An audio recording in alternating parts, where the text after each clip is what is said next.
நீங்கள் பார்த்து ரசித்துக் கொண்டிருப்பது உங்கள் ஜித் தொலைக்காட்சி. கோலும் எய்த்தினை நந்தி மகந்தனை ஞான கொழுந்தினை புந்தியில் வைத்தடி போற்றுகின்றேனே. முன்னை பரம்பொருளே, மூ உலகும் காப்பவளே, எங்கள் அன்னை முத்துமாரியே, உன்னுடைய இந்த திருக்கோவிலுடைய மகா கும்பாபிஷேக நிகழ்ச்சியானது ஜூலை 12ஆம் தேதி அதி விமர்சையாக துவங்க உள்ள வேளையில் இன்றைய தினம் நமது முத்துமாரியம்மன் ஆலயத்தில் நடைபெற்ற புண்ணிய ஹோம நிகழ்ச்சிகளை தொடர்ந்து முத்துமாரியம்மன் கோவில் முன்பாக நம்முடைய தமிழகத்தினுடைய பாரம்பரிய கலாச்சாரத்தை பறைசாற்றும் வகையில் நம்முடைய நாட்டுப்புற வில்லிசை கச்சேரியானது அதி விமர்சையாக துவங்கி நடைபெற உள்ளது. இந்த நிகழ்ச்சியை நமக்கெல்லாம் ஏற்பாடு செய்தவர்கள் கமுதி சத்யநாராயண ஊரகமுறை ட்ரஸ்ட் மற்றும் கும்பாபிஷேக விழா குழுவினர் என்பதை மகிழ்வோடு தெரியப்படுத்திக் கொண்டு இப்பொழுது இந்த மாபெரும்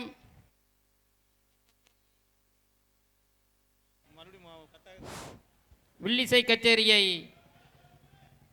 நமக்கு நடத்துவதற்காக வரவேந்துள்ள ஆனந்த விகடன் விருது பெற்ற தங்கமகள் இளம்புயல் செல்வி மாதவி அவர்களுடைய குழுவினரின் சார்பில் நடக்கக்கூடிய இந்த மாபெரும் வில்லிசை நிகழ்ச்சியை தலைமை பாடகராக இருந்து நடத்தி கொண்டிருக்கக்கூடிய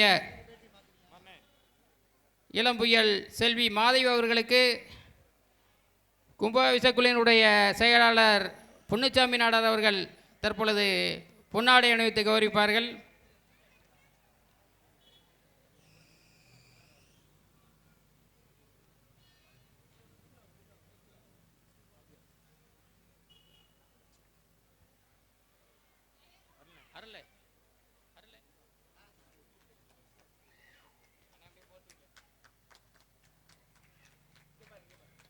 இந்த வில்லிசை கச்சேரியினுடைய துணை பாடகராக இருந்து சிறப்பு சேர்க்க வருந்துள்ள திரு கணேசன் அவர்களுக்கு மகா கும்பாபிஷேக குழுவினுடைய பொருளாளர் திரு அருள்முருகன் நாடார் அவர்கள் பொன்னாடை அணிவித்து கௌரவிக்கிறார்கள்.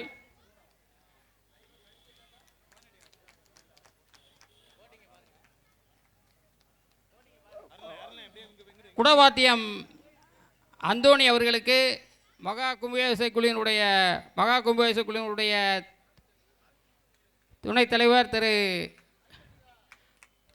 பாபு அவர்கள் பொன்னாடி அணிவித்து கௌரவிக்கிறார்கள். உடுக்கை வண்டிச்செல்வம் அவர்களுக்கு தற்பொழுது மகா கும்பாபிஷேக குழு சார்பில் பொன்னாடை அணிவித்து கௌரவிக்கப்படுகிறது. தாளவாத்தியம் திரு நாராயணன் அவர்களுக்கு அருள்முருகன் அவர்கள் தற்பொழுது பொன்னாடை அணிவித்து கௌரவிக்கிறார். கட்டவாத்தியம் ஆறுமுகம் அவர்களுக்கு தற்பொழுது மகா கும்பாபிஷேக குழு சார்பில் பொன்னாடை அணிவித்து கௌரவிக்கப்படுகிறது. ஓம் அன்னையே போற்றி, ஓம் ஆதிபராசக்தியே போற்றி, ஓம் ஆயிரம் கண்ணுடையாளே போற்றி, ஓம் கமுதிநகர் ஆள்பவளே போற்றி, ஓம் வடமுகமாய் நின்று வாழ்வளிப்பவளே போற்றி, ஓம் வேப்பிலைக்காரியே போற்றி, ஓம் பெரியம்மா தாயே போற்றி, ஓம் பொன்னாத்தா தாயே போற்றி, ஓம் பொன்மாரி அம்பிகையே போற்றி, ஓம் முளைப்பாரியில் முகம் மலர்ந்தவளே போற்றி, ஓம் ஸ்ரீ முத்துமாரி அம்பிகையே உந்தன் பொற்பாதம் போற்றி போற்றி. கமுதி சத்திரிய நாடார்கள் உறவினருக்கு தனித்து புராதன பாத்தியமான கமுதியான ஸ்ரீ முத்துமாரியம்மன் திருக்கோவிலுடைய மகா கும்பாபிஷேகத்தை முன்னிட்டு கலையரங்க மேடையில் அதி விமர்சையாக துவங்கி நடைபெறக்கூடிய வில்லிசை அரசி செல்வி மாதவி அவர்கள் வழங்கக்கூடிய அம்மன் வரலாறு மாபெரும் வில்லிசை நிகழ்ச்சி கலையரங்க மேடையில் இதோ உங்களுக்காக இனிதியை துவங்கிவிட்டது. ஆங்காங்கே இருக்கக்கூடிய கலரசிக பெருமக்கள் அனைவரும் மேடை முன்பாக வந்தமர்ந்து செல்வி மாதவி அவர்கள் வழங்கக்கூடிய மாபெரும் இனிசை வில்லிசை நிகழ்ச்சியை கண்டுகளிக்க வருமாறு உங்கள் அனைவரையும் வருக வருக அன்போடு கேட்டுக்கொண்டு நிகழ்ச்சியை இனிதே துகிறோம். நன்றி, வணக்கம்.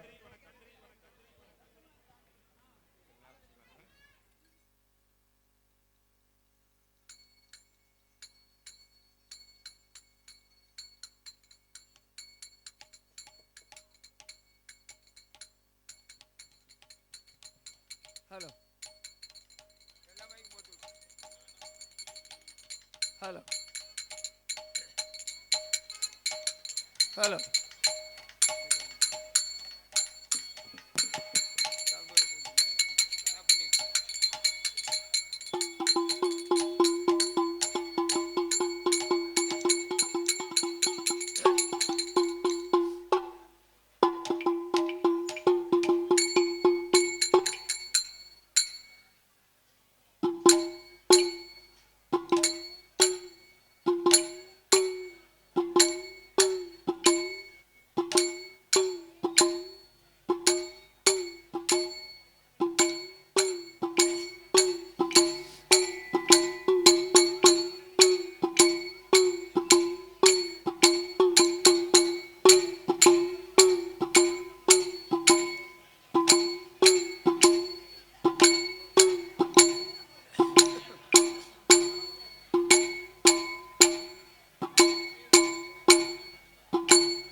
அன்னை வயத்தில் பிறந்த தொல்லை போ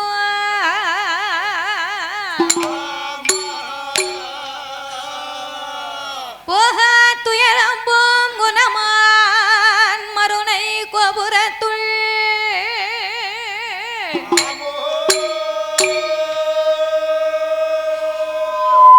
வீற்றிருக்கும் கணபதியை கை தொழுத காப்பே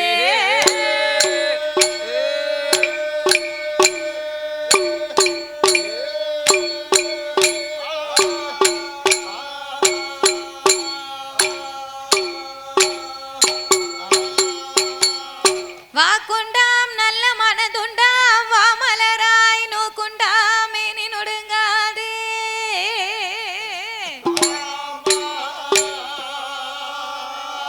பூக்கொண்டு துப்பாய் திருமேனி துன்பிக்கையான் உன் பாதோ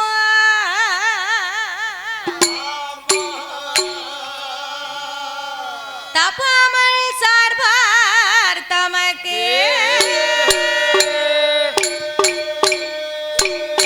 ஹலோ ஹலோ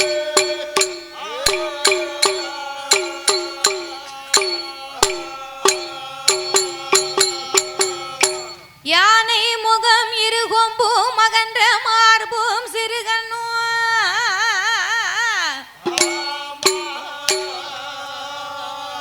பானை போல் பெருவயரும் பாங்கான பொன்பு நூலழகும்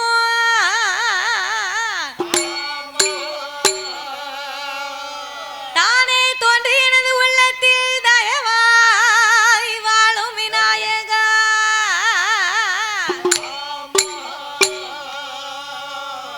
நானே உமது பாதம் பணிவேன் என் நாவில் வந்துதிப்பாய் ஓம் கணபதியே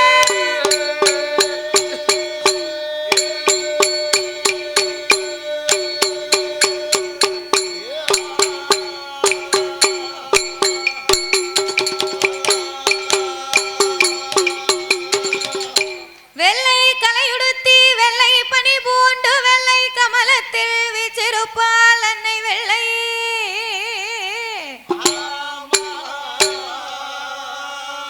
வெள்ளை அரியாசனத்திலே அரசரோடு என்னை சரியாசனத்தில் வைத்த எந்தாய்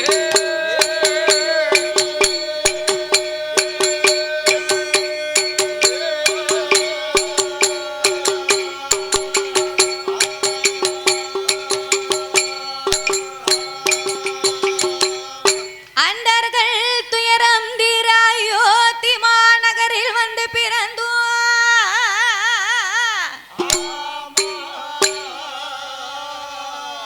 தண்டகாருணியம் சென்று சமுத்திரத்தை ஓரணையாகவே கட்டி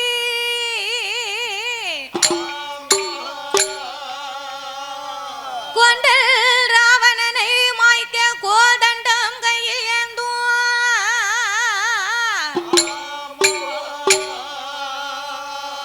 பண்டரி போச்சும் ராமா ராமச்சந்திரா உன் பொன்னடி கமலம் போச்சு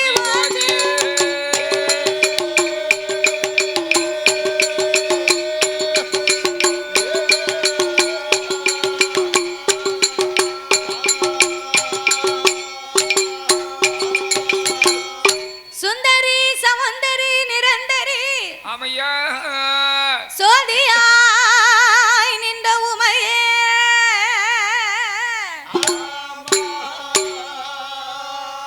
சுக்கிரவாரத்தினால் உன்னை தரிசிப்பவர்க்கு அருள் புரிவாயன் தாயே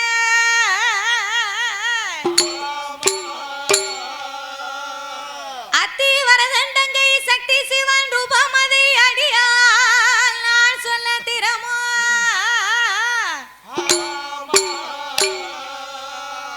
இந்த அழகான கமுதிமான நகரத்திலே கருணையோடு கொலுவிருக்கும் ஆமையா என் நம்பிகை அங்கையர் கண்ணி அகிலாண்ட கோடி பிரம்மாண்ட நாயகி ஆமா ஈராத்துக்காரி இருக்கன்குடி முத்துமாரி அம்மாள் என கருள் புரிவா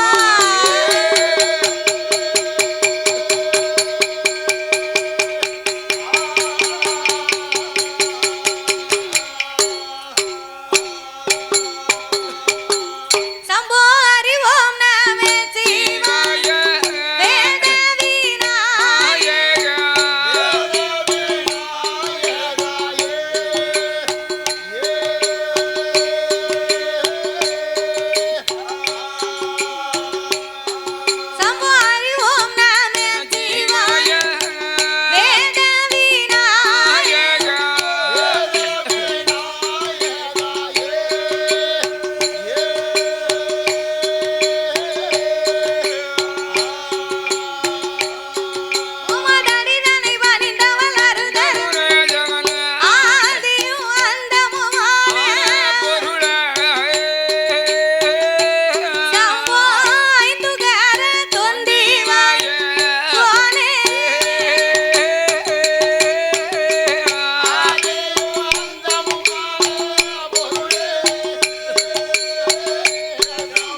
சாமி அப்பளம் ஒரு பழம் ஒரு கனி அவள் ஒரு கடலையும் முன்னாலே வந்ததன சம்போ அருளோடு வந்த பொருளே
கட்ட கவிபா கணநாத நாம கலை உலகில் ஞானி வந்து கலை உலகில் ஞானி வந்து கணபதி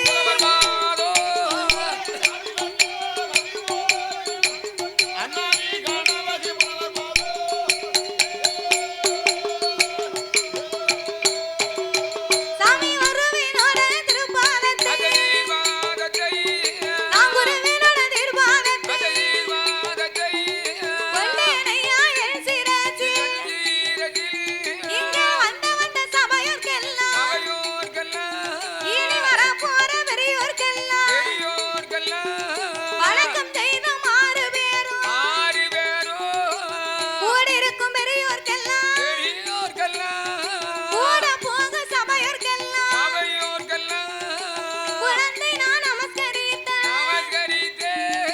சபையோர்கள பெரியோர்கள் சபை நிறைந்த தாய்மார்கள் கல்வி கற்ற பெரியோர்கள் தொழில் முடித்த கலைவான் பாலகி மாதவி சபையோர்கள் முன்னால் சாஸ்தாங்கதை சுருக்க சொல்லி சக்தி கதை பாடப்போ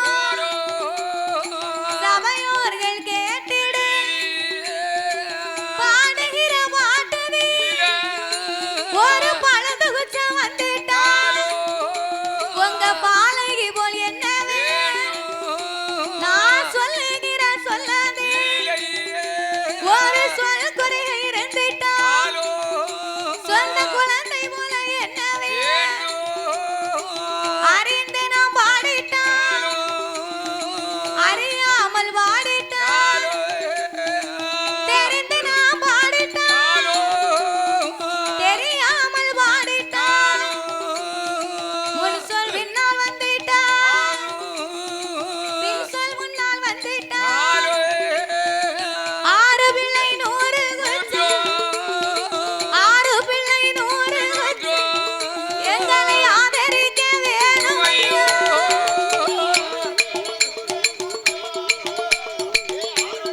சபையோர்களே பெரியோர்களே பெரியோர்களே, சபை நிறைந்த தாய்மார்களே எனது அருமை தாய்மார்களே, பெரியோர்கள் சபையோர்கள் என்னை பெற்றெடுத்த தாய்மார்களே நான் தாய்மார்களே, கல்வி கற்ற பெரியவர்களே நான் பெரியவர்களே, தொழில் படித்த கலைவாணர்களே கலைவாணர்களே, வரும் கால மாணவ செல்வங்களே வாலிபர் இளம் சிங்கங்களே இளம் சிங்கங்களே, அதாவது என்ன இந்த கமுதிமான நகரத்திலே இந்த நகரத்துல மக்களை காத்து ரட்சித்து என்றென்றைக்கும் கிருபையோடு கொலுவிருந்து வரக்கூடிய வரக்கூடிய என் நம்பிகை அங்கையர்கண்ணி அகிலாண்ட கோடி பிரம்மாண்ட நாயகி பிரம்மாண்ட நாயகி அருள்மிகு என் தாயாகப்பட்ட கமுதி முத்துமாரியம்மன் திருவாலயம் இந்த ஆலயம் இந்த பெரிய ஆலயம் அப்பேற்பட்ட இந்த முத்துமாரியம்மனுடைய திருவாலயத்திலே திருவாலயத்துல அம்மனுடைய ஆலயத்தில் ஆமா ஆனி மாத கொடை விழா அம்மாளுக்கு மகா கும்பாபிஷேக விழா சிறப்பாகவே நடந்து வருகின்றது நடந்து வருகின்றது. அப்பேற்பட்ட இந்த அம்மனுடைய ஆலயத்திலே இந்த ஆலயத்துல இரண்டாவது வருடமும் இரண்டாவது வருடம் நாமளுடைய வெள்ளிசைக்கு அன்போடு எங்களை நாமளை வரவழைத்து உள்ளார்கள். வரவழைத்துள்ளார்கள். நாமளை வரவழைத்த அனைவர்களுக்கும் நாங்கள் நன்றியை தெரிவித்துக் கொண்டு ரெண்டாவது வருஷம் எதுக்கு கூப்பிட்டுருக்காரு தெரியுமா? நம்ம மேல ஒரு அன்பு வச்சுதான். அன்புனா சாதாரணப்பட்ட அன்பா? மிக பெரிய அன்பு. ஆமா. ஆகையினாலே சரி இரண்டாவது வருடமும் நாமளை வரவழைத்த ஆமா அனைவர்களுக்கும் நாங்கள் நன்றியை தெரிவித்துக் கொண்டு அதாவது எந்த ஒரு ஆலயத்திலேயுமே சரி முதலாகவே வெள்ளிசை ஒன்று ஆரம்பிக்கிறோம் அப்படின்னா அது எந்த ஒரு கோவிலாக இருந்தாலும் எத்தனை பெரிய தெய்வமாக இருந்தாலும் அந்த ஆலயத்திலே முதலாகவே சாஸ்தாங்கதையை தான் ஆரம்பிக்க வேண்டுமா? படிக்கணும். ஏன் அவருக்கு மட்டும் முதலாக பாடுகிறோம் தெரியுமா? என்ன காரணம்? அகில உலகத்திலே கலியுக தெய்வமாகவே வந்து பிறந்தவர் ஐயனார் ஒருவர் தான். ஐயனார் ஒருவர் மட்டும்தான். அப்படின்னா நம்மெல்லாம் தாய்க்கும் தந்தைக்கு வந்து பிறந்த சாதாரணப்பட்ட மானிட மக்கள். ஆனால் என் தருமஞான சாஸ்தா அப்படி அல்ல. எப்படி? அரிக்கும் சிவனுக்கும் ஆணுக்கும் அப்பாவுக்கும் பிறந்த பிள்ளை. அப்பாவுக்கும் பிறந்த பிள்ளை. அப்பேற்பட்ட சாஸ்தா வந்து பிறந்தாத்தா சகல தெய்வ தெய்வங்களுமே இந்த ஆலயத்திற்கு வருமாம். அப்படி சாஸ்தா மட்டும் இந்த பிறவி ஆகவில்லைன்னா, அப்படி சாஸ்தா மட்டும் பிறக்கலைன்னு வைங்க, சரி, சாமி அவுட்டர்ல வந்துட்டு அவுட்டர்லயே வீட்டுக்கு போயிரும். அங்க உள்ள கோயிலுக்குள்ள வராதோ? உள்ள கோயிலுக்குள்ள வராது. சரி, ராமேஸ்வரம் போயிரும். ராமேஸ்வரத்துல போய் சாமி உட்கார்ந்து. சரிதானே? ஆகையினாலே சரி, சாஸ்தாவின் திருக்கதைகளை 4 வார்த்தையில் சுருக்க கூறி முடித்து விட்டு சக்தி கொண்டு கொலுவிருந்து வருகிறாளே இந்த கமுதுமுத்து மாரியம்மா, முத்து மாரியம்மா அம்மாளுடைய திருப்புகளையே நாங்கள் பாட இருக்கிறோம். அழகா பாட போறோம். பாடும் பாட்டிலே பழுது குச்சங்கள் இருந்தாலும் சொல் குச்சங்கள், இசை குச்சங்கள், கதை குச்சங்கள், கதை குற்றங்கள், எங்கள் கதையிலே பொருள் குச்சங்கள், பொருள் குற்றங்கள், சாரீர குச்சம் குறை இருந்தாலும் எங்கள் சரீர குச்சம் குறைகள் இருந்தாலும் எங்கள் ஆட்கள் அடி தாளங்களில் ஒரு குறைகள் இருந்தாலும் முன் சொல் பின்னால் வந்திடலாம், பின் சொல் முன்னால் வந்திடலாம். அறிந்து பாடினாலும் அறியாமல் பாடினாலும் தெரிந்து பாடினாலும் எங்களுக்கு தெரியாமல் பாடினாலும் எங்களுக்கு முன்பாகவே இந்த ஆலயத்திற்கும் இந்த ஊருக்கும் எத்தனையோ பெரிய பெரிய புலவர்கள், பேரறிஞர்கள், கவிஞர்கள் எல்லாம் வந்து பாடி இருக்கலாம். ஏன்னா நாமளுடைய நிகழ்ச்சி தான் முதலாவது நினைக்க. ஆமா, இதுக்கு பிறகு ஒவ்வொரு நாளும் வர வர வர பெரிய பெரிய நிகழ்ச்சி எல்லாம் இருக்கு. அப்படி பார்க்கும்போது நம்ம எல்லாம் நேத்து வந்த புள்ள, அதனால எங்களுக்கு முன்பாகவே எத்தனையோ பெரிய பெரிய புலவர்கள், பேரறிஞர்கள் எல்லாம் வந்திருந்து பாடி இருந்தாலும் எவ்வளவு பெரிய கதை நிகழ்ச்சிகள் வச்சாலும், அதாவது கையிலே அவதரித்த ஹரிராமரே இந்த வில்ல வளைத்து அங்க வில்லிசை நடத்தி பூலோகத்தில் நீங்கலாம் இந்த வில்ல வச்சு பிழைச்சுக்கோங்கப்பா அப்படின்னு சொல்லி ஹரிராமரே இந்த வில்ல கொடுத்திருக்கின்றார். அதை வைத்து தான் இந்த உலகம் எல்லாம் சுத்தி வரும். தாத்தா சொன்ன மாதிரி எத்தனைதான் பெரிய பெரிய கலை நிகழ்ச்சிகள் எல்லாம் இருந்தாலும் ஒரு பாட்டு கச்சேரி வைப்பாங்க, ஒரு இன்னிசை கச்சேரி வைப்பாங்க, ஒரு கரகாட்டம் வைப்பாங்க. எத்தனைதான் நிகழ்ச்சி இருந்தாலும் வில்லு பாட்டை யாராவது எடுத்து விடுவாங்களா? விட மாட்டாங்க. சினிமா பாட்டு பாடுவாங்க, ஆடுவாங்க, பாடுவாங்க, போய்கிட்டே இருப்பாங்க. அதுக்கு முன்னால ஒரு 4 சாமி பாட்டு வேணா படிப்பாங்க. ஒரு தெய்வத்தினுடைய திருப்புகளை எடுத்து சொல்லணுமானா இந்த வில்லு பாட்டு இருந்தா தான் முடியுமா? வில்லு பாட்டு இருந்தா தான் எடுத்து சொல்ல முடியும். வில்லு பாட்டு என்பது தெய்வத்திற்காகவே அவன் புகழை பாடுவதற்காக கொண்டு வரப்பட்டது. அப்படி இருப்பதனால உங்கள் வீட்டு பிள்ளையாகிய நான் மாதவி என்னால் தெரிந்தளவு என் சிற்றறிவுக்கு எட்டியவாறே உங்கள் முன்னால் நான் பாடுகின்றேன். நான் எல்லாம் தெரிந்தவளும் அல்ல, அனைத்தையும் கற்றவளும் கிடையாது. ஆன போதிலும் எனக்கு தெரிந்தபடியாகவே உங்கள் முன்னால் நான் பாடுகின்றேன். உங்கள் வீட்டு பிள்ளை தவறு செய்தார், அதனை எப்படி வீட்டிற்கு அழைத்து சென்று அன்போடு ஆதரிப்பீர்களோ, எப்படி கருக்கு மட்டையை போட்டு சனநீர் காம்பிகளோ, கருக்கு மட்டையை கொண்டு தாத்தாவை போட்டு வெளுத்துக்கட்டுங்க. உங்கள் வீட்டு பிள்ளை தவறு செய்தால் ஒருவேளை உங்க யாருக்காவது கோபம் வந்தா தாத்தா சொன்னார்ல கருக்கு மட்டையை கொண்டு வெளுக்க சொல்லி தாத்தாவை மட்டும் கூட்டு போங்க. என்ன சொல்லல, நல்ல சாப்பாடை கொடுத்து சாயங்காலம் வரைக்கும் தாத்தாவை வெளுத்துருங்க. 6 மணிக்கு மேல சின்னதா ஒரு பாட்டில் மட்டும் கொடுங்க போதும். தாத்தா எல்லாத்தையுமே மறந்துடுவாரு. பாப்பா சொன்னது மாதிரி என்ன அடிக்கிறதுக்கு உங்களுக்கு யாருக்காவது மனசு இருக்கா? அடிக்கிறதுக்கு மனசு இருக்கா? யாராவது சொல்லுங்க ஒரு ஆள்.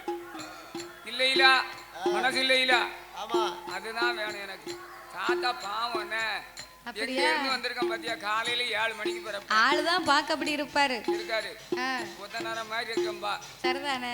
சொல்லி நான் மெலிஞ்சே போனேன். 77 வயசு ஆயிட்டு இன்னுமே உடம்பு வைக்குமா? இருக்காதுல, கூட 10 வயசு வேணாலும் சேர்த்து சொல்லுங்க ஐயா, நான் கோய்க்க மாட்டேன். ஏன் வயசு சொன்னா ஏன் தாத்தா கோவப்படுத? கூட 10 வயசு சேர்த்து சொல்லட்டுமேனு சொன்னேன். ஒரு வயசுக்கு ஒரு வயசு இறக்கம் தானே. எத்தனை இளவட்டம் வந்தாலும் இந்த இடத்த பிடிக்க முடியாது. அப்படி இருப்பதனாலே 6 பிள்ளையின் 100 குச்சங்கள் அடியாளை ஆதரிக்குமாறு கேட்டுக்கொள்கிறோம். ஆமா, பாதி மதி மான் மழுவோ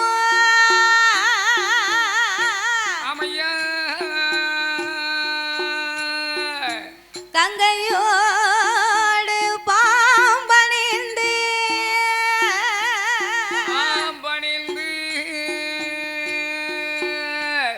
பார்வதியை மனம் புரிந்த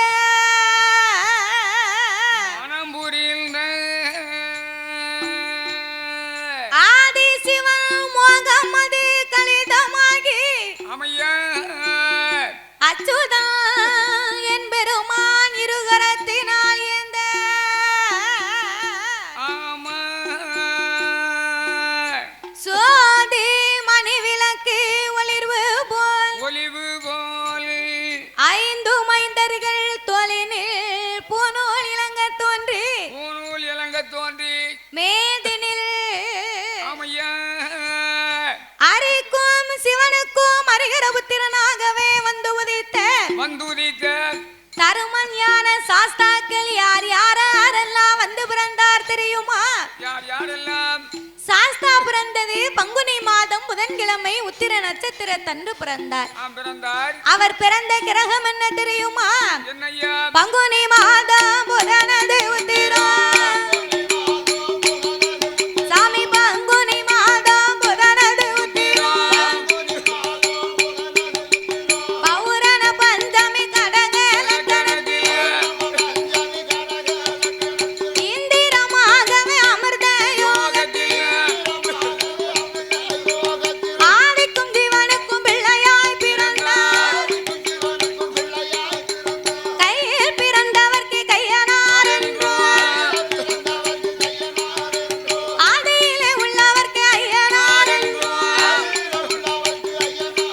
சாமி ஐயனார் ஐயனார் ஹரிகர சுதன் ஐயனார் ஐயனார் ஐயனார் சபரிமலை ஐயனார் ஐயனார் ஐயனார் அச்சங்கோவில் ஐயனார் ஐயனார் ஐயனார் ஆரியங்கம் ஐயனார் ஐயனார் ஐயனார் குலத்துப்புல ஐயனார் ஐயனார் ஐயனார் சொரிமுத்து ஐயனார் ஐயனுக்கும் ஐயனாக கருமஞான சாஸ்தாவாக சாமி பிறந்தாரே சங்கடங்கள் தீர்த்திடவே சாஸ்தா பிறந்தாரே பொன்னால பூநூலா பொன்பதித்த தாவணம்மா வெள்ளையான பூநூலா வெண்கலத்த தாவணம்மா தங்கத்தால பூநூலா தனி வயிற தாவணம்மா ஆனப்பட குதிரைப்பட ஐயங்காச்சி பேப்படையா முன்படையா பின்படையா அவருக்கு தண்டி ஏழும் பெரும்படையா ஆன புலி கூட்டத்தோடு அவதரித்து வாராரே ஐயன் வந்து பிறந்தார் என்று அமர்ந்திருக்கும் தாய்மார்கள் உங்களோட வாயால தாய ஒரு குலவ போடுங்கம்மா முக்கா முக்கா மூணு தேரம் முதற் குலவ போடுங்கம்மா குலவ போட தெரியுமா? நீ கொலவை ஓட சொல்லுது வயசாளிகளை பார்த்து சொல்லு. சிங்கம் தான் போடணும்னு இருக்கு. ஆமா. குலவ போட தெரியுமா? ஏன் பெரியாத்தா பாத்தீங்களா? நானா கேட்ட பிறகுதான் நீங்க குலவ போடணும்னு இருக்கிய. அப்படியா? பிறகு ஓடத்தான் செய்வோம். ஆ, ஆனா இருந்தாலும் கொஞ்சம் வெக்கமா இருக்கு. கூட்டத்துல வெக்கமா இருக்கா? ஆமா. ஏன் நம்ம கோயில்ல நம்ம குலவ போடாம வேற ஆளா போட முடியும்? நீ சொல்லுற மாதிரி நினைச்சு போடணும் கொலவை. ஆ? ஆமா. நீங்க இப்படி சொல்லியிருந்தா நான் நேரத்தை ஊர்ல இருந்து சம்பளத்துக்காக ஆள் கூட்ட வந்திருப்பேன். நான் கோச்சே சொன்னேன் சுரண்டையில ஒரு 7-8 கிளை வாரம்னா 7-8 கிளை வரம்னா பூரா கலகலான்னு ஒரு ஒரு கிளவிக்காவது பல்லு இல்ல. அப்படியா? பிறகு எப்படி குலவை சத்தம் கேட்கும்? பல்லு இல்லனாலும் அவளுக்கு சர்வீஸ் உள்ள ஆள் இல்லையா? அப்படியா? அதனால எப்படியா உழப்பி தப்பி போட்டுருவா. இப்ப போடுவாங்க பாரு குலவை. போடட்டும் பாப்போம். தாய போடுங்கம்மா ஒரு குலவை. நீங்க பொன்னான மணி குலவை. முக்கா முக்கா மூணு நேரம் ஒரு குலவை போடுங்கம்மா. ஆடி வரும் வேளையில ஆனப்பட குதிரைப்பட ஐயங்காச்சி பேப்படையா முன்படையா மின்படையா தண்டியலும் பெரும்படையா ஆன புலி கூட்டத்தோடு அவதரித்து வாராரே. அரிக்கும் சிவனுக்கும் ஐயனுக்கும் ஐயனாகவே வந்து பிறந்ததினாலே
பெருமானோடு அந்த இறைவனோடு இன்னும் யார் யாரெல்லாம் கொலுவிருந்து வருகின்றார்கள்? யார் யாரெல்லாம்? ஆகாயத்தில் சூரியன், ஆகாயத்தில் சூரியன், அன்பு ஒளி சந்திரன், ஆகாய வாணியோடு, ஆகாய வாணியோடு அன்னை கங்காதேவி வந்திருந்தார். ஆகாய வாணியோடு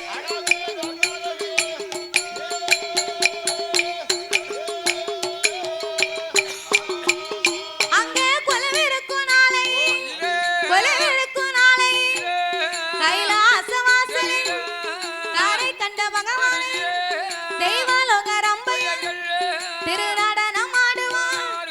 ரம்பை வருவாளா, நடனங்கள் ஆடுவாளா, ஊர்வசியா வருவாள், உல்லாசமா பாடுவாள், மேனகையா வருவாள், மிருதங்கமும் போடுவாள், சரஸ்வதி வருவாள், சரஸ்வதி வருவாள், அம்மா சங்கீதங்கள் பாடுவாள்.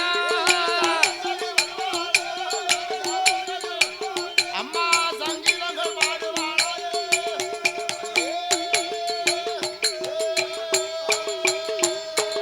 அப்பேறுபட்ட இறைவன் வாழும் அந்த கைலாசபதியிலே அந்த கைலாசத்தில் ஆண்டவனாகிய சாட்சாதி சிவபெருமான் சிவபெருமான் யானை தோல் போர்வையும் போர்வையும் புலித்தோல் ஆசனங்களோடு ஆசனங்களோடு சக்தியோடு ஆண்டவன் கையிலே கொலுவிருந்து வருகின்றார். அழகா கொலுவிருந்து வருகின்றார். அப்படி கொலுவிருக்கும் இறைவனாகிய சிவபெருமான் சிவபெருமான் 14 உலகத்தை இறைவன் படைத்து படைத்து 224 புவனங்களையும் ஆண்டவன் படைத்தார். படைத்தார் படைத்தார் 7 சப்தா சாரங்களாகப்பட்ட கடல்களை படைத்து படைத்து கல்லுக்குள் இருக்கும் தேரையவும் தேரையவும் தாயார் கற்பைக்குள் வாழும் சிசுவையும் சிசுவையும் முட்டைக்குள் உருவாகும் குஞ்சியவும் ஆண்டவன் படைத்தார். படைத்தார் படைத்தார் அதிலே மரம் செடி கொடி ஆமா பயிர் புல் போன்ற இலை தாவரங்களோடு தாவரங்களோடு ஆடு மாடு கன்றுகாடைகள் அதனையும் படைத்து படைத்து படைத்து ஈ எறும்பு யானை முதல் என்ன உண்ணா மனுக்கள் மனுக்கள் மனுக்கள் 84 லட்சம் கோடி ஜீவராசிகளை ஆண்டவன் படைத்தார். 84 லட்சம் கோடி அவ்வளவு உயிர் பூமியில இருக்கு. அதிலே மண் உலகிலே இந்த மனிதர்களை எல்லாம் ஏன் படைத்தார் தெரியுமா? ஏன் படைத்தார்? மண் உலகிலே மனிதர்கள் நாமல் அனைவர்களும் ஒற்றுமையாக வாழ வேண்டும் என்றுதான் ஆண்டவை இப்பூமியை படைத்தார். இந்த விரிந்த உலகத்தை படைத்தார். ஒற்றுமையா வாழணும்னு சொல்லி பரந்த உலகத்தை படைத்தார். படைத்தார். ஆனா ஒற்றுமை என்பது இன்னைக்கு எங்க இருக்கு? நம்ம 6 பேருக்குள்ளே இல்லையே, வேற நாட்டு மக்களிடையே கேட்க முடியுமா? அவருக்கு பிடிக்கல, அவர் வாழறது எனக்கு பிடிக்கல. குடத்துக்கார் நல்லா இருந்துருவாரோன்னு சாயண்டுக்கார் பயப்படுதாரு. கட்டக்கார் நல்லா இருப்பாரோன்னு சொல்லி தாளக்கார் பயப்படுதாரு. அவர் வீட்டுல போய் லைட் அமர்ந்து நிக்காங்க. ஆமா சரி. உடுக்கார் நல்லா இருந்திருப்பாரோன்னு இந்த சாயண்டுக்கார் பயப்படுது. ஆமா, உடுக்கார் வீட்டுல போய் பல்பு போய் உடைக்க. அப்போ ஒருவர் வாழ ஒருவர் பொறுப்பு கிடையாது, பொறுமை இல்லை. ஆமா, ஆன போதிலும் தாளக்காரர் நம்மள மதிக்க மாட்டோம்காரு. ஆமா, நம்மளே இருக்க விட மாட்டோம்காரு. அப்ப இந்த ஆண்டவே பகவான் தெய்வத்தினுடைய உருவத்தை தெரிந்து கொள்ள வேணும் என்று சொல்லித்தான் சிவன் இப்படித்தான் இருப்பார், சிவன் சக்தி இப்படித்தான் இருப்பார், மாயாண்டி சோடலை இப்படித்தான் இருப்பாரு, கருப்பசாமி இப்படித்தான் இருப்பாரு, இந்த முத்துமாரியம்மா இப்படித்தான் இருப்பா அப்படின்னு தெய்வத்தினுடைய உருவத்தை தெரிந்து கொள்ள வேணும் என்றுதான் சிவனாருடைய வடிவத்திலே இதோ அமர்ந்திருக்கிறார்களே நாமளை பெற்றெடுத்த தந்தையை படைத்தார். அம்மா சிவசக்தி இருக்காளே இந்த முத்துமாரியம்மா, அந்த அம்மாளுடைய வடிவத்திலே இதோ அமர்ந்திருக்கிறார்களே நாமளே 10 மாதம் சுமந்து பெற்று எடுத்த தாய்மார்களை ஆண்டவன் படைத்தார். சிவன் வடிவத்திலே ஆண்களையும் சிவசக்தியின் வடிவத்திலே பெண்களையும் படைத்து ஆண் என்றும் பெண் என்றும் ஆண்டவன் அகில உலகத்தை உண்டு பண்ணினார். படைத்தால் மட்டும் போருமா? என்ன செய்ய வேண்டும்? படைத்த நாமளுக்கெல்லாம் இறைவன் எண்சான் உடம்பை கொடுத்தார், ஒரு சான் வயற்சை கொடுத்தார். 8 சானை கொடுத்து ஒரு சான் வயிறை கொடுத்திருக்கிறார். அப்படின்னா என்ன? அப்படின்னா அர்த்தம் என்ன? கட்டையரா இருந்தாலும் நெட்டையரா இருந்தாலும் அவங்கவங்க கையால அவங்கவங்க உடம்ப அளந்து பார்த்தா 8 சான் தான் இருக்குமா? ஆமா, கண்டிப்பா இது உண்மை. அதேதான். அந்த எண்சான் உடம்புல நமக்கு ஒரு சான் வயசை கொடுத்திருக்கிறார். ஒரு சான் கொடுத்திருக்காரு. ஒரு சான் வயத்தை கொடுத்ததுக்கே உலகத்துல இந்த பாடுபடுதமே. இந்த பாடுபடுதமே. ஏ அப்பா, அங்க போயிருவோமா? சாயங்காலம் வரைக்கும் வேலை பார்த்தது பத்தாதுன்னு சரி நைட்டு ஓட்டி பார்த்தா அது என்னது? எக்ஸ்ட்ரா வேலை பார்த்தா அதுக்கு சம்பளம் கொடுப்பாங்கன்னு நைட்டு முழுக்க நட்டமா நின்னு வேலை பார்க்கும். நீ எதை சொன்னாலும் என்கிட்ட தமிழ்ல சொல்லணும். அப்படியா? ஆமா, இங்கிலீஷ்ல சொன்னா தாத்தாவுக்கு புரியாது. நான் எனக்கு தெரிஞ்சது தானே உங்ககிட்ட சொல்லுவேன். நீ வந்து நிறைய நீ படிச்சிருக்க. தான் பிகாங்க முடிச்சிருக்கே பிற என்ன? நான் பீக்கங்க நல்லா கறி வைக்க சூப்பரா இருக்கும். பிகா முடிச்சிருக்கல தாத்தா? பீக்கானா?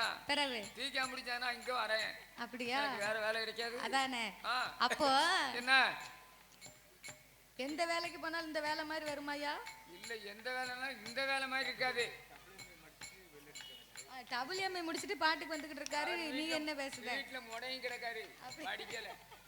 அந்த முன்னால படிச்சா இப்ப படிக்கணும்ல. அப்ப இந்த ஆண்டவனாகிய பகவான் ஒரு சான் வயத்தை கொடுத்ததுக்கே உலகத்துல இந்த பாடுபட்டோம்னா ஊரு விட்டு ஊரு, மாவட்டம் விட்டு மாவட்டம், மெட்ராஸுக்கு போய், அதுக்கு பிறகு பெங்களூரு போய், அதுக்கு பிறகு வெளிநாட்டுக்கு போய், கடல் தாண்டி எல்லாம் இந்த வயத்துக்கு தான் நம்ம வேலை பார்க்கும். இந்த ஒரு சான் வயத்துக்கு தான். ஒரு சான் வயத்தை கொடுத்ததுக்கு இந்த பாடுனா அதானே. ஆண்டவன் உடம்பெல்லாம் நமக்கு வயசை கொடுத்தா நமக்கு என்ன பாடு? இந்த உலகத்துல விளையக்கூடிய பொருளே காணாது. அப்ப இந்த சிவபெருமான் என்னய்யா, இதற்கு மேல உனக்கு உருவம் வேண்டாண்டா மனிதா அப்படின்னு சொல்லி இந்த உருவத்தை இதோட முடிச்சுக்கோன்னு சொல்லித்தான் தலையில ஆண்டவன் முடிய கொடுத்தாராம். அதான் நம்ம அத முடின்னு சொல்லுகிறோம். அப்ப இந்த சிவபெருமான் 6 அறிவை கொடுத்தார், 9 தத்துவத்தை படைத்தார், மனிதர்களுக்கெல்லாம் 3 ஆசைகளை கொடுத்தார். அது என்ன ஆசைலாம்? 3 ஆசை என்று சொன்னா என்ன ஆசை? அதான் கேட்டேன்.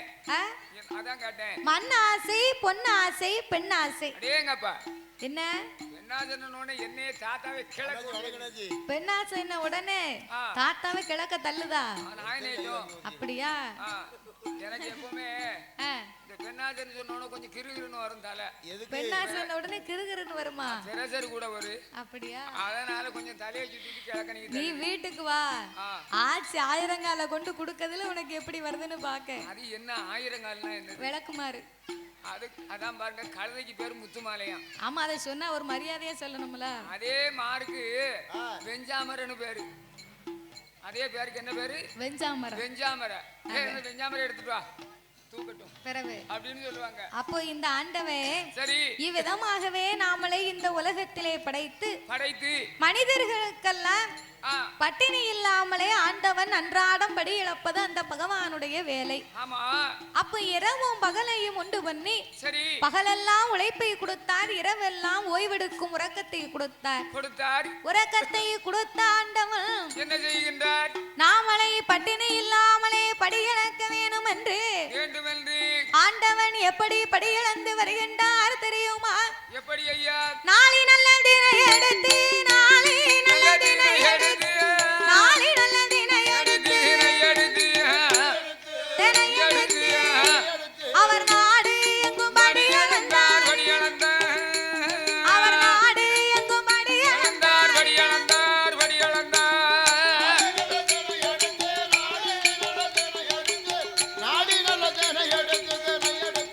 ஆமையா ஓடையா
இளைப்பாரி கொடுப்பா படியளந்த பகவானுக்கு படியளந்த பகவானுக்கு பார்வதி பாலும் பலம் கொடுப்பா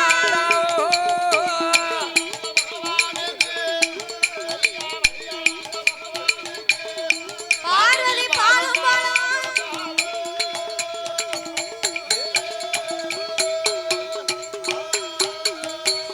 கலைத்த பகவானுக்கு கலைப்பாரி கொடுத்தார் இளைத்து வந்த ஈசனுக்கு இளைப்பாரி கொடுத்து படியிழந்த ஆண்டவனுக்கு பாலும் பழமும் கொடுத்தாளாம் அந்த பார்வதா தேவி. அவெல்லாம் பொண்டாட்டியா? ஏன் உன் வீட்டுக்காரம்மா பிடிக்கலையா? என்ன எதுக்கு ஆச்சு சட்டாப்பையோட நிக்க? எதுக்கு? ரூபா கொடுத்தோம்னா தருவா, ரூபா கொடுக்கலன்னா பூஜை கொடுக்க சட்டாப்பையோட நிக்கா. உழைச்ச ரூபாய கொண்டு போய் கொடுத்தா சட்டாப்பைய வச்சு நல்லா 2 தோசையை சுட்டு கொடுப்பா. ரூபாய கொடுக்காம செலவு பண்ணிட்டு போனா சட்டாப்பைய கொண்டு 2 பூசையும் கொடுப்பா. அது போக சூடும் வைப்பா. அதுக்கு தான் ஆச்சி சட்டா எப்படி வரவே ஆச்சி இருக்கா வந்தியா? ஆமா நான் போயிட்டு வரேன். நீ போ தாங்க முடியல. போயிட்டு வரேன் அப்படின்னா போயிட்டு வாங்கன்னு சொல்லுவாங்க. நீ போனா நீ அவ்வளவு கொடுமை பண்ணது ஆச்சு. போனா நீ போன்னு சொல்ற. அப்படி வேற ஒரு கேள்வி. நீ போனவே திரும்பி வராம ஏன் அப்படி சொல்லுதா தெரியுமா? இந்த மனுஷன் சாயந்தரமான தண்ணியை போட்டுக்கிட்டு எங்க அக்காவை என்ன பாடுபட்டா தெரியுமா? தண்ணிய போட்டு வந்து தகராறு பண்ணுதாரு. 500 ரூபாய் கொடுத்தாரு. அம்மா பரவு நான் கொடுத்தானே குடிச்சிரு. சரி சொல்லும். அப்ப இந்த ஆண்டவே அதனாலதான் அப்படி பேசுதா. பகவான் படியிழந்து வந்தார். பார்வதா தேவி பணிவிடை செய்தார். அந்த காலம் என்னய்யா? ஆனா பிறந்த ஆம்பளை அதிகாலை 5 மணிக்கு எழுந்திரித்து அந்த ஐயா தோல்ல ஒரு மம்பட்டியும் தூக்கி போட்டு பேயாமல பெருமழையில வீர சமத்த விக்ரமாதித்தனுக்கு ஒரு கோட்ட வெதப்பாட்டை ஒத்தையிலே வரப்பு வெட்டு வாராம். அவர் ஒரு கோட்ட வெதப்பாட்டை ஒத்தையில வரப்பு வெட்டுனா அவருக்கு சம்பளம் எவ்வளவுங்கிய? வெறும் 1.25 ரூபா. என்ன ரொம்ப குறைவா இருக்கு? 1.25 ரூபான்னு அப்போ பெரிய துட்டு. பெரிய துட்டுன்னு சொன்னா 60 ரூபாய்க்கு ஒரு பக்கம் அரிசி வித்துருக்கு. அப்படியா? 4 ரூபாய்க்கு உப்பு புளி வாங்கினா போதும். அது போக 50 பைசா மிச்சம் இருக்கு. அந்த 1.25 ரூபாய் சம்பளத்தை வாங்கிட்டு வந்து பெண்ணா பிறந்தவா கையில கொடுத்தா அந்த அம்மா எண்ணிவா இது ஒரு பக்கம் நடக்கட்டும். புருஷன் வரங்குள்ள ஒரு சோறுகரிய பொங்கி ஒரு முட்டை கிட்டை அவிச்சு ஒரு வெண்ணெய் கிண்ணிய போட்டு சிரிச்சவங்க சீதேவியா நின்னு எதிர்பார்த்து நிப்பாளாம். சிரிச்சவங்க சீதேவியா எதிர்பார்த்து நின்னா அந்த ஐயா வரும்போது புன்னகை சிந்தி நிப்பா. புன்னகனை எப்படி தெரியுமா? சிரிக்கணும். அடே அப்பா இப்படியா சிரிப்பா? என்ன இப்படி சிரிச்சா அவர் வீட்டு பக்கமே வரமாட்டாரு. இவளுக்கு கிறுக்கு பிடிச்சிருக்கு இவளுக்கு அப்படின்ட்டு. சரி சிரிச்ச முகம் சீதேவின்னா புன்னகை சிந்தி பல் தெரியாம சிரிக்கணுமா? நான் இன்னொரு சிறுபாணி வச்சிருக்கேன். அதாவது சிரிச்ச முகம் சீதேவியா நின்னு ஏயா என்ன நீங்க வேலைக்கு போயிட்டு வர இவ்வளவு நேரம் ஆயிடுதோ? நீங்க அழுத்து உட்கார வேண்டாம். கொல்லப்புறத்துல வெண்ணி போட்டு வச்சிருக்கேன் போய் குளிங்க அப்படின்னு அந்த ஐயாவை குளிக்க சொல்லி இந்த அம்மா போய் முதுகு தேய்ச்சி விடுவாளாம். இந்த அம்மா முதுகு தேய்ச்சி விட்டானா எப்படி இருக்கும்? காட்டுல ஆணையை தூக்கி சுமந்த ஆம்பளைக்கு முதுகுல சின்ன பூனையை தூக்கி விட்டா எவ்வளவு உடம்பு லேசு இருக்குமோ அத மாதிரி களைப்பெல்லாம் அவருக்கு காத்தா பறந்துரும். எவ்வளவுதான் காட்டுல வேலை பார்த்து வந்தாலும் கட்டிய மனைவி குளிக்கும் போது முதுகு தேய்ச்சி விட்டான்னா அவ கைப்பட்டவனு எப்படி இருக்கும்? அந்த காலம் அப்படி பணிவிட பார்த்தாங்க. அவர் களைப்பெல்லாம் பறந்து போகும். அந்த ஐயாவும் அப்படி வேலை பார்த்தாரு. ஒரு கோட்டை விதப்பாட்டு அப்போ வரப்பு விட்ட ஒரு ஆளு, இப்ப குருணி விதப்பாட்டுக்கு 9 ஆளு. அதுக்கு குறை போட்டு வந்துருவா வீட்டுக்கு. அவளுக்கு சம்பளத்தை பாத்தியலோ? விடியா காலம் ஆட்டோ சாரிச்சு அவளுக்கு வெத்தலை பாக்கு சுண்ணாம்பு, அது போக மத்தியானம் போண்டாட்டி போண்டாவும் டீயும் அதெல்லாம் கொடுப்பாங்க. போண்டாவும் டீயும் கொடுத்து அது போக அவளுக்கு சம்பளம் இப்ப 300 ரூபா 250 ரூபா. ஆமா பேசாமல நாமெல்லாம் ஒரு குளத்து வேலைக்கு போலாம்னு இருக்கேன். ஒரு அட்டையை போடு. குளத்துல நீ போ, எங்களுக்கு ஒரு 5 அட்டையை போடு. உனக்கு எதுக்கு? நாங்க போடு 5 அட்டை சேர்த்து போடு. 6 அட்டையா போடு. நான் இப்ப போகல, அடுத்த வருஷத்துல இருந்து. அடுத்த வருஷம் இருந்தா நீ ஏன் தாய் வேற குளத்துல? எனக்கு ஒரு வயசு வந்தாதானே சேர்ப்பாங்க. நீ எது குளத்துக்கு போகணும்? என்ன மாதாஜி உனக்கு எது நீ குளத்துக்கு வேலைக்கு போகணும் அவசியமா? குளத்து வேலையில இப்ப லேசா இருக்கலாம் ஐயா வேலை. உனக்கு என்ன செல்வாக்கு குறைஞ்சு போச்சு? ஏன் அந்த முடிவு எடுக்க? அப்படி ஒரு வேலையும் பாத்துருவோம்னு ஒரு ஆசைதான். பிறகு அதுவும் பார்க்கலாம், வயசாகட்டும், 65 வயசு ஆகட்டுமே. அப்படியா? அதுக்கப்புறம் போகலாம். அதுக்குள்ள வேலையை காலி பண்ணிடுவாங்க. இருக்க இடத்துல பூரா வீட்டை கட்டிடுவாங்க. அட்டையை போட்டு 2 நாள் வேலைக்கு போயிட்டு 15 வச்சுக்கோ. அப்போ அந்த காலத்துல அந்த ஐயாவும் வேலை பார்த்தாரு, அம்மாவும் பணிவிடை செய்தாங்க. அதை போலத்தான் ஆதிவெள்ளி கைலாச வாசலில் பராசக்தியாகப்பட்ட அந்த பார்வதா தேவி களைப்பாரி இளைப்பாரி கையிலே கொலுவிருந்து வந்தார்கள். மறுநாள் பொழுது விடிந்தது. ஆண்டவனை அழைத்த பார்வதி, ஆண்டவனே பகவானே, ஆண்டவனே பகவானே, அடியாளோட வார்த்தை கேளு, ஈஸ்வரனை இறையோனே, என்னுடைய வார்த்தை கேளு, சங்கரனே பரம்பொருளே, ஐயா பரம்பொருளே, சக்தியோட வார்த்தை கேளு, இந்த சக்தியோட வார்த்தை கேளு,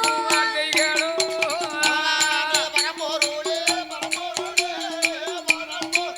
ஆதி சக்தியோட வார்த்தை கேளு, ஐயா சக்தியோட வார்த்தை கேளு.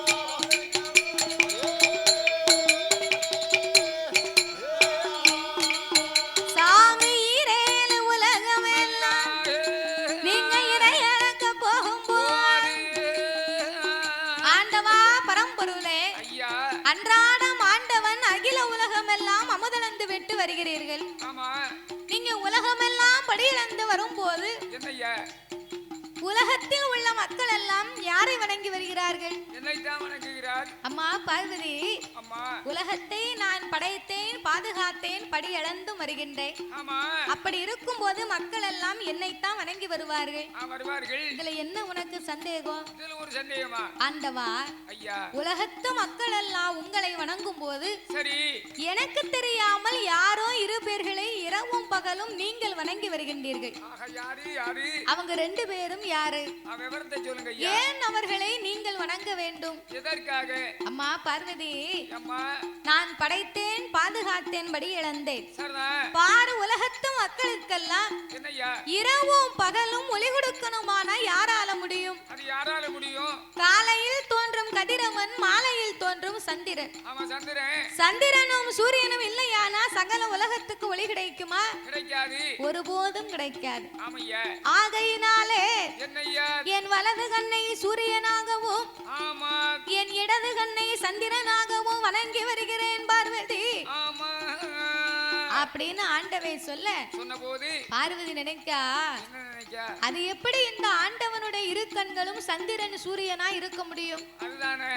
இதனையே இன்றைக்கு பரிசோதித்து பார்க்க வேணுமே என்று அந்த ஆதிபராசக்தியானவள் என்ன செய்கிறாள் தெரியுமா? சாமி ஆதிசக்தி பார்வதி, ஆதிசக்தி பார்வதி அரணாருக்கு தெரியாமல் பின்னால ஓடி வந்து இருகரத்தை எடுப்பாள், இருகரத்தை எடுப்பாள். அம்மா ஈசங்கண்ண இருகரத்தை எடுப்பாள். பார்வதி ஈசங்கண்ண முத்துவாளே.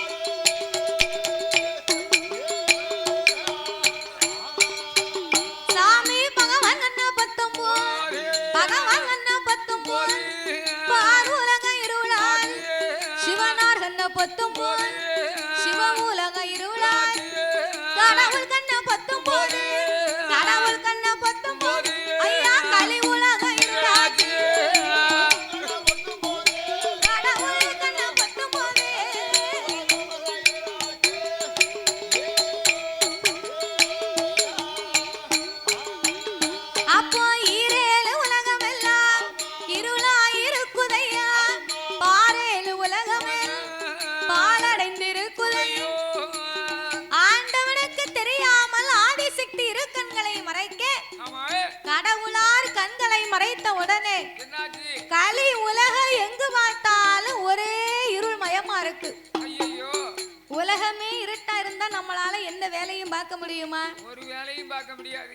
அதாவது கரண்ட் இல்லாமலே நம்மளால கொஞ்ச நேரம் கூட இருக்க முடியாது. இருக்க முடியாது. ஏன் இருக்க முடியாது? எதற்காக? பூலோகத்துல பெண்ணா பிறந்தவா விடிய காலம் எழுந்தெரித்து இந்த பிள்ளைகளை பள்ளிக்கூடத்துக்கு அனுப்பணும்.